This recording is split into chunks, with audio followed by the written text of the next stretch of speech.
Something I've always found amusing over the years is when I hear gamblers and many handicappers alike say, "What are the odds makers trying to tell you?" Well, I don't know. What are they trying to tell you?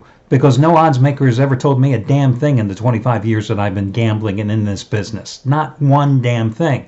Now, my wife will tell me when it's time to take out the trash. Citibank will tell me when it's time to pay my credit card bill. But no odds maker has ever called me and said, "Hey, Al, this is what you should be doing." It just doesn't work that way.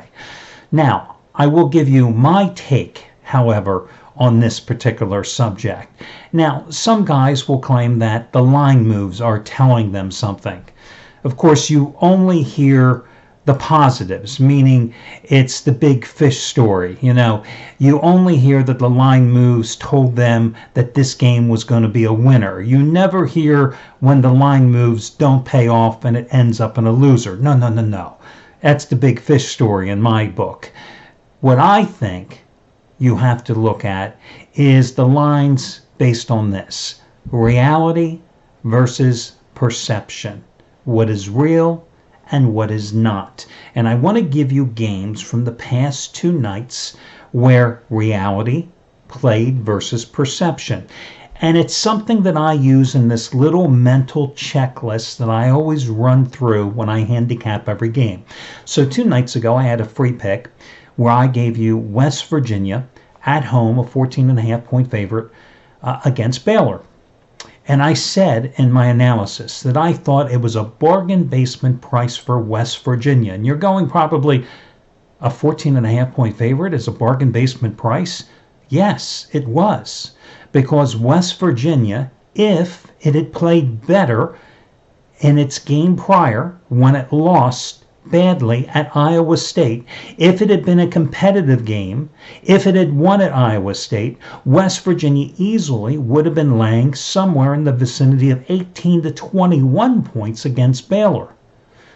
Reality versus perception.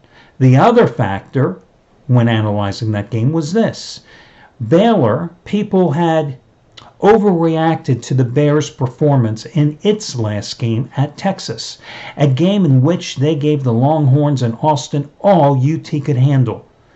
But UT was coming off the big game against Oklahoma in the Red River rivalry. And I dare you to say that 3 times quickly. And it was a natural letdown game for UT, and the Longhorns lost their starting quarterback early in that contest. So the Baylor really play that well, or did UT allow Baylor to look that good? I believe it was the latter. This is a Baylor program that's still going to take another couple of years to recover from the Art Briles fiasco. Matt Rule's going to rebuild that program, but it's not there yet. And this is still a West Virginia program with a high-powered offense that just had a bad day against a good defense in Iowa State. Well, you saw what happened. 14.5 points was ridiculously cheap because what did they do? Win by a couple of hundred, right? And easily covered the spread. Same thing happened last night.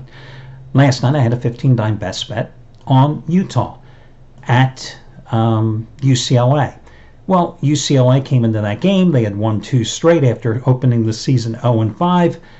And Utah, winners of 3 in a row, was only a 10.5 point favorite. And I'm thinking to myself, what, did somebody see something different in UCLA than I did?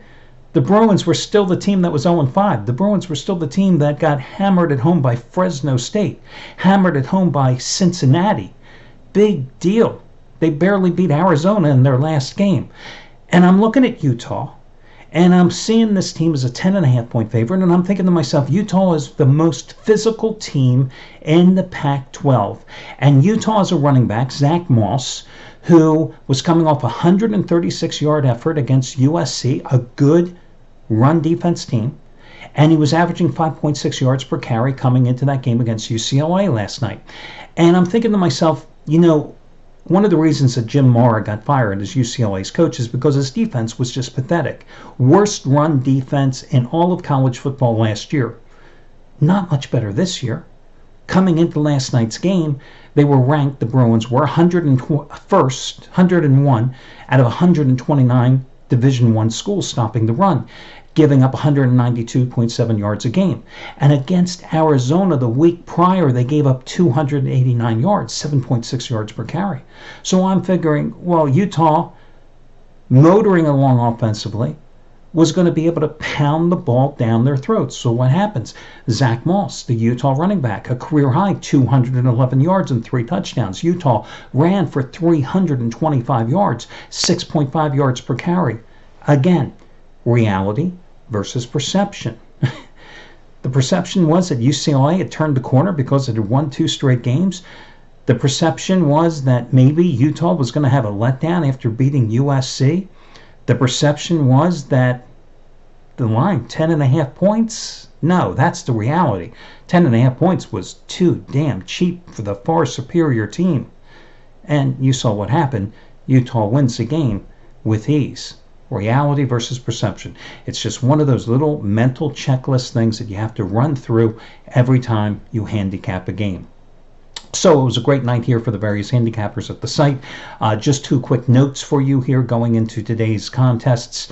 Ray Chadwick, last Saturday, had the first ever 150-dime play of his career, cashed in easily with Iowa, a 10-point favorite, 23-0 over Maryland. He's 5-1 this season with 100-dime plays, his normal top-rated selections. Today, second ever 150-dime raised the bar release on Cincinnati and SMU. You get it for over half price off using coupon code RAY. Tommy Brunson going for winning day number 9 out of 10 today with top-rated 100-dime winner number 7 in a row. Vandy in Arkansas. Last night, LA Tech. Thursday night, it was the Texans. Monday night, it was the Giants. Last Saturday, it was Central Florida. You can see all the other winners. You get it for half price off by using coupon code TOMMY. All the other discounts and promo codes are over on the homepage. Last night, I gave you a free winner with, who was it? Who was my free winner last night? I had 2 out of 3 free winners last night. Isn't that awful? I can't remember sometimes. And I didn't even take any pills today, any Xanax or anything. I think it was, I gave you Boston College outright over Miami of Florida for the college football free winner and the Charlotte Hornets in the NBA. So let me get to a couple of college complimentary plays here for you for this busy Saturday card. The first one, I'm going to go with Utah State. Seeking its first 7-1 start on the season since 1965, already 4-0 at home this year. Aggies coming off a 24-16 win at Wyoming. A veteran Wyoming defense actually played them tough, held them in check. Lowest scoring output of the season, held them only to 194 yards.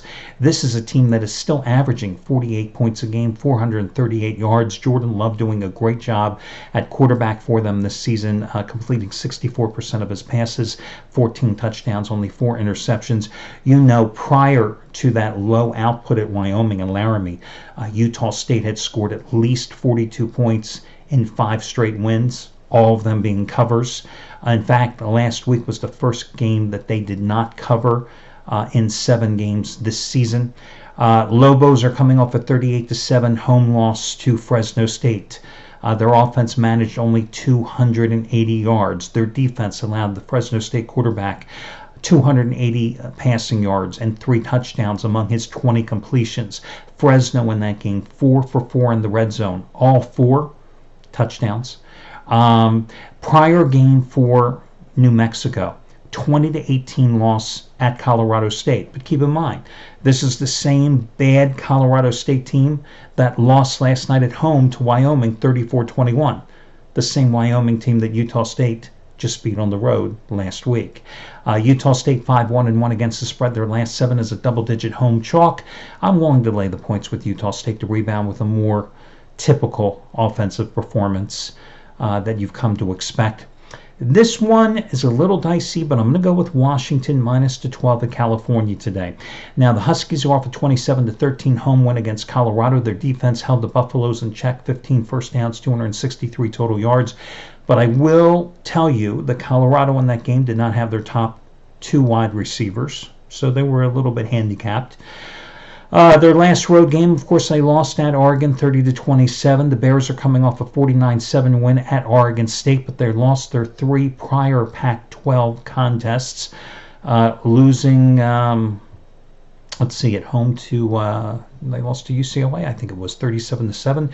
They lost at Arizona 24-17. They lost at home to Oregon 42-24. So you got a Washington defense that's damn tough. They give up a little under 16 points a game. 10th best scoring defense in all of college football out of 129 FBS teams. Number one scoring defense in the Pac-12. Washington has won 8 of the last 9 straight up in the series. They've outscored California 104-34 in the past 2 meetings.